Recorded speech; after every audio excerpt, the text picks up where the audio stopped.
Hello everyone, happy October or happy November now. I hope you all had a great early start to the holiday festivities, but today it's a very gloomy day. It's been raining all day pretty much, and there's kind of like some sun out, or at least dark clouds have gone away for a moment, and I'm taking advantage and filming this video for you all. I'm very excited because I read a good amount of books this month, and I'm so excited to talk about some of them. And I also have one of my most controversial takes ever of my whole book reading experience. But I'll give you a little sneak peek. I read Happy Place this month, and I have a lot to say, but I'm going to say it at the end because I think it's best to give an opportunity to the other books, and then we'll talk about this book. But let's begin. At the very beginning of October, I read The Summer I Turned Pretty series. I filmed this and then I made a video out of it and I uploaded it. So it's already up on my channel if you're interested in reading it.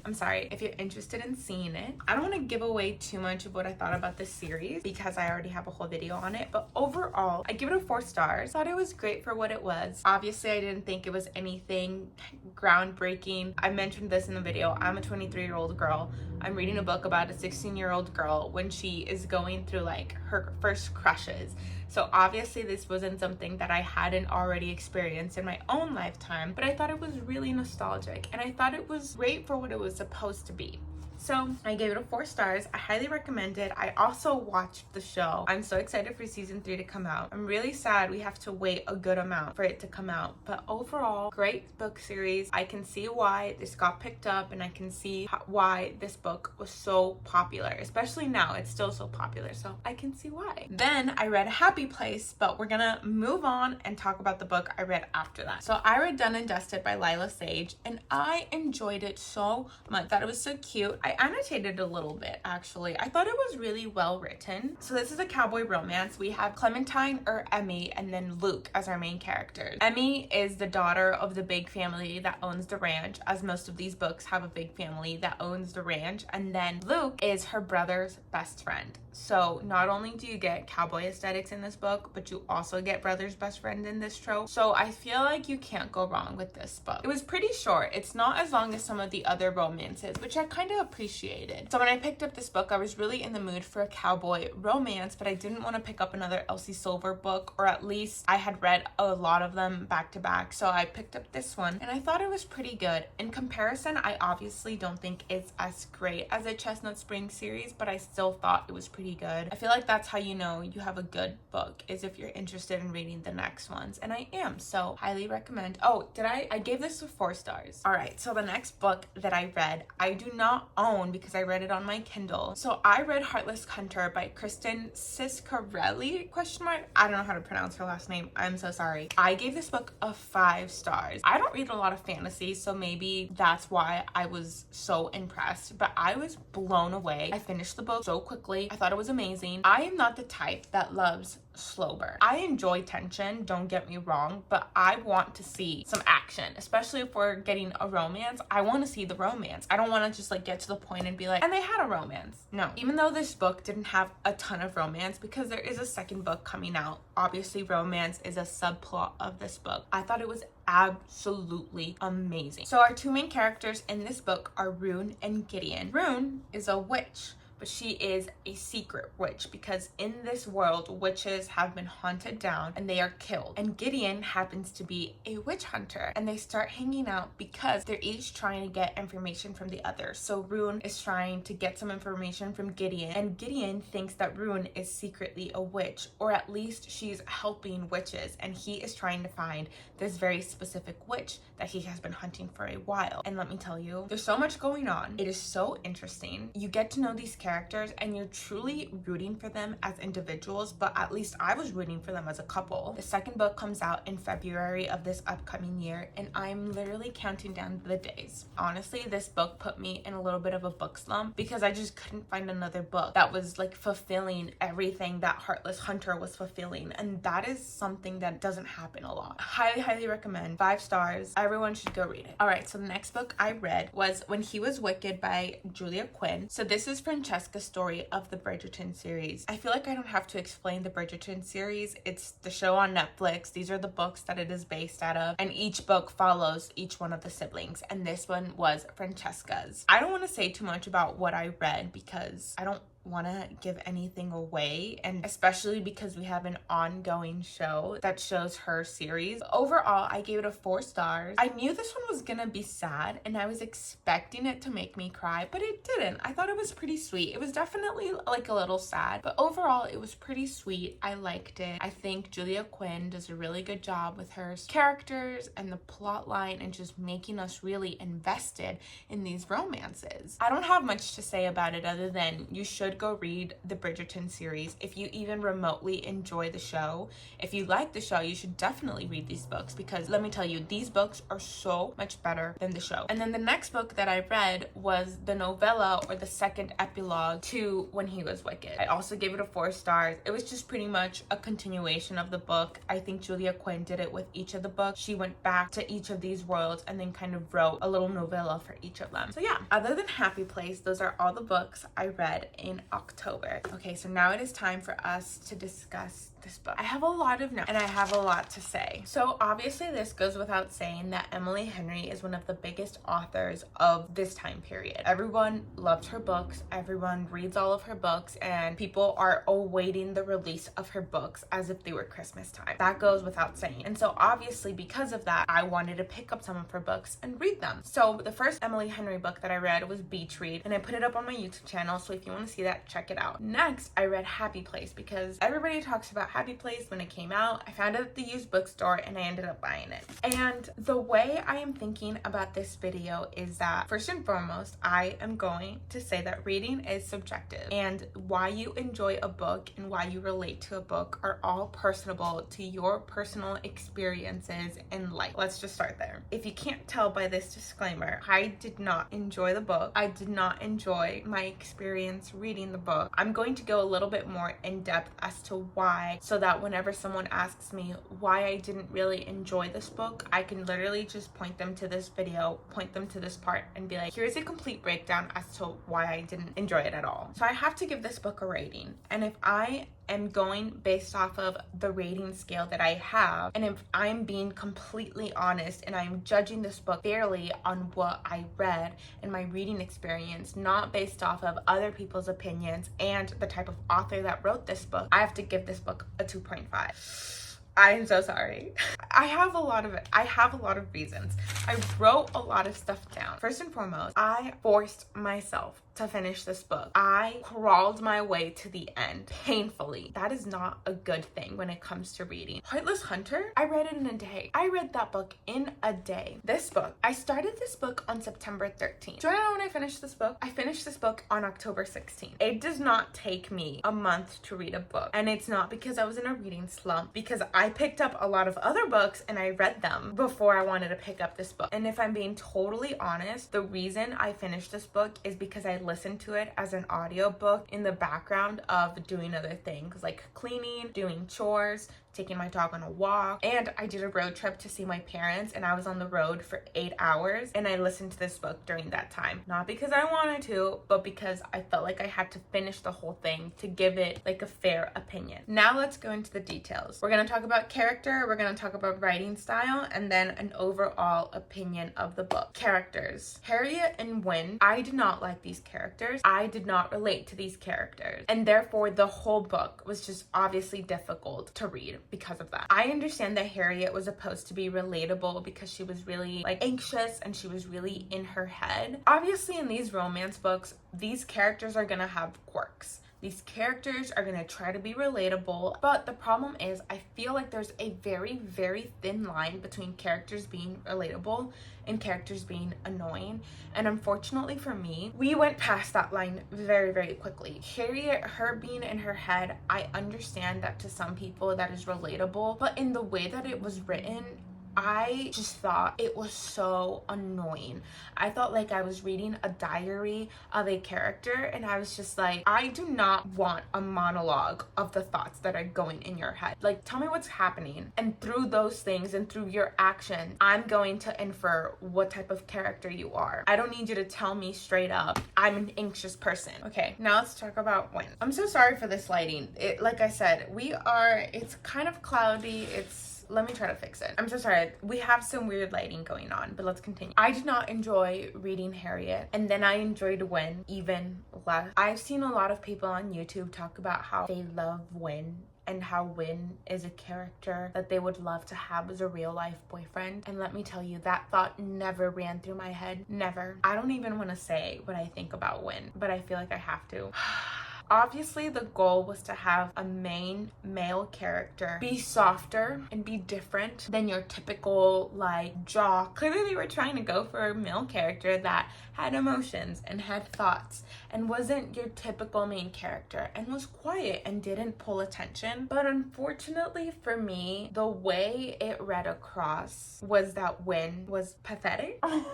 I'm so sorry. I just could not help read this character and think, grow up, grow up. What grow up? The whole thing about shoeboxes stacked as a nightstand for years as an adult, that is questionable. They said that, and they said that early on, and I was like, ew, no, I'm sorry. I'm so sorry. I'm not dating, but if I was dating someone, if I was in college and I went to a date and I saw a person had stacks of shoe boxes as a nightstand, I would have walked away. I am so sorry. No. We have to have standards.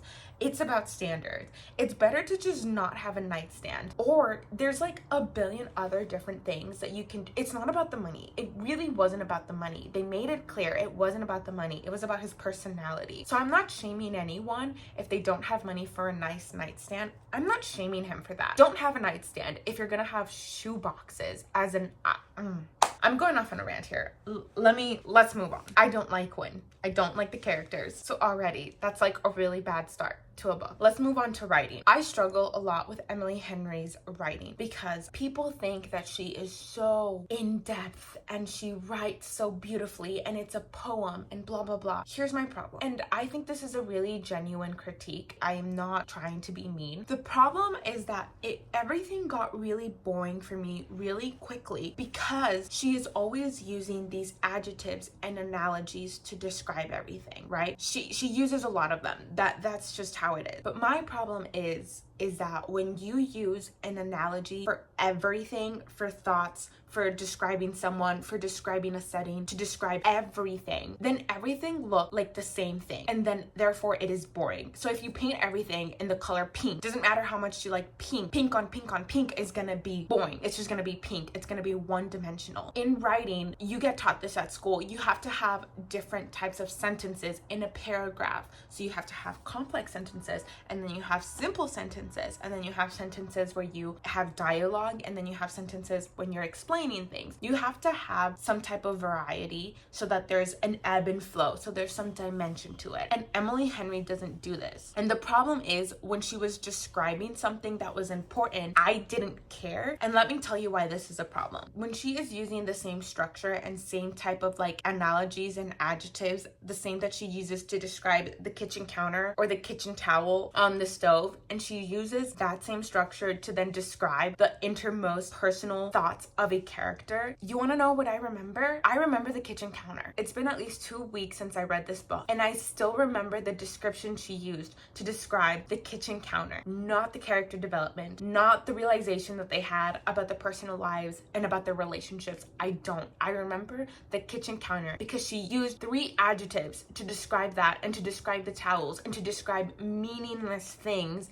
and therefore I do not remember any of the things that were supposed to be important. To me, that is a really big problem. To me, you are not prioritizing the things that are supposed to be important. I read Beach Read and I didn't feel like there was that same problem with Beach Read. I don't know what it was about this book, but like everything was an analogy and everything was an adjective, and it was really painful to get through. Okay, let's go into some of my overall thoughts. Overall, the first 10 chapters, I felt like there was just nothing going on. There was no plot. There was just nothing. Obviously, we were getting the backstory of these characters, but you do not take 10 chapters to give us a backstory. And part of that is because like the plot was only the week that they were at this house. So naturally, it's gonna be slow. But this was so painstakingly slow. We were going, a snail beat us to the finish line. A literal snail beat us to the finish line. I think we were like by chapter 10 and we barely got into the second day. To me,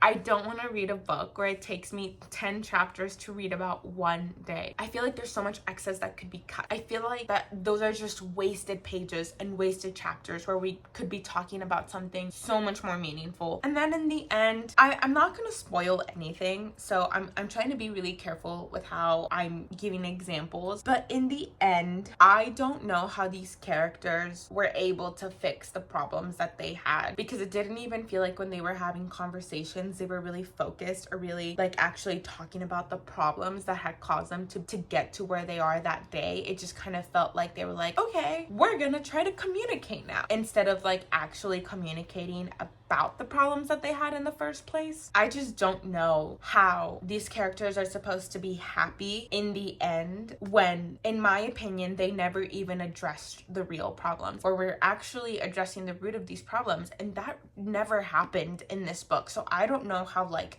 we went from being in this problem to all of a sudden, oh, we're just happy and we understood each other now and we know how to communicate, because they don't know how to communicate. And even when they were communicating, they weren't actually communicating. Like, the man left. The man literally was gonna walk away. I don't know. This is funny. I wrote, these characters need to go and touch grass and be thankful that these are the problems they're going through.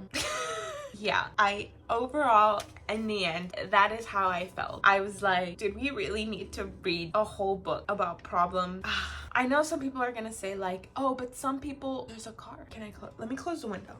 I know some people are going to say, but that is the point, where it's a story about people and their communication and them growing up to realize that people, I don't know. It was painful, guys. I am so sorry. It was so painful. I can't tell what was more painful, Normal People or Happy Place. And I think they both follow the similar structure of there's no plot and we're just following people's thoughts. And to me, that is just not my type of book. So that is why I'm giving this a 2.5, because I can't give it a 3. I would not recommend this. I cannot recommend this to anyone and be like, you should go read this book because it's gonna teach you something, when I couldn't even get to that point. I just truly think this is a writing style and this is like a literature style that is just not for me. And that's fine. That is 100% fine. Everyone is entitled to their own opinions, just as I am entitled to mine. But this was just not the type of writing that I enjoy. I do have another Emily Henry book and I am very hesitant to pick it up because I don't know if I'm going to enjoy it. And honestly, like, I don't want to spend my time reading a book being forced to finish it because I feel like I have to finish it because everyone and their mother loves this book. I truly want to enjoy my reading experience, and I think reading Happy Place and then Heartless Hunter after the fact really showed me that I need to start DNFing books, and the whole purpose of reading is to enjoy them and not to be like, I read 10 books this month. I need to read books to enjoy them, and I did with Heartless Hunter and I didn't with Happy Place. So I guess I did learn something from reading this book. I really hope everyone knows that I mean no true offense to Emily Henry by having these sort of thoughts and then deciding to put them on the internet. I feel the need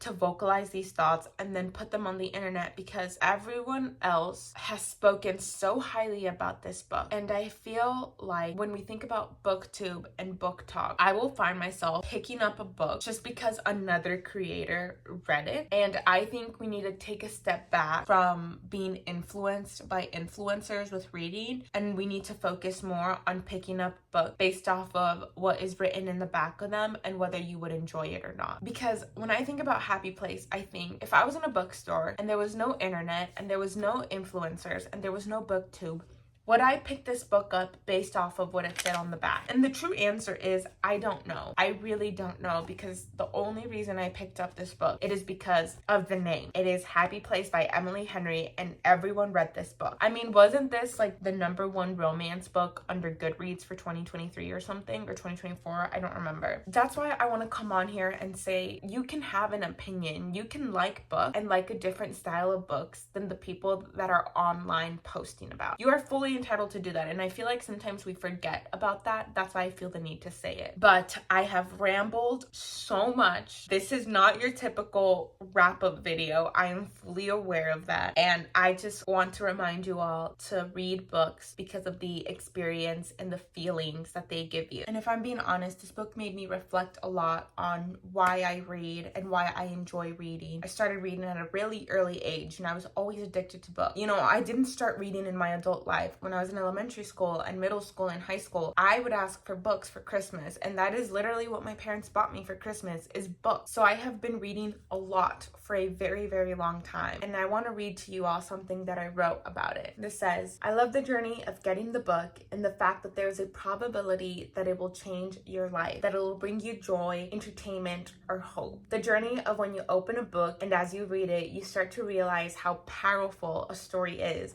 and its life lessons that are just as powerful. That is real magic. I feel like I have experienced magic when I look back and I think of some of my experiences of reading certain books. I will read millions and millions of words for the rest of my life as I strive to change the feeling after a great book where I put it down and all I think is wow. And I cannot function for a moment because my mind is still processing what I read and how it made me feel. It's like I'm in this glossy state where I'm outside of my body and I'm still living in this different world. That is why I read, and I want to share my thoughts and experiences on those books because I think that other people deserve to feel that feeling. And I think that's just so important. So if there's anything that you take from this video, is please just remember to read books for the experience and the journey that they take you on.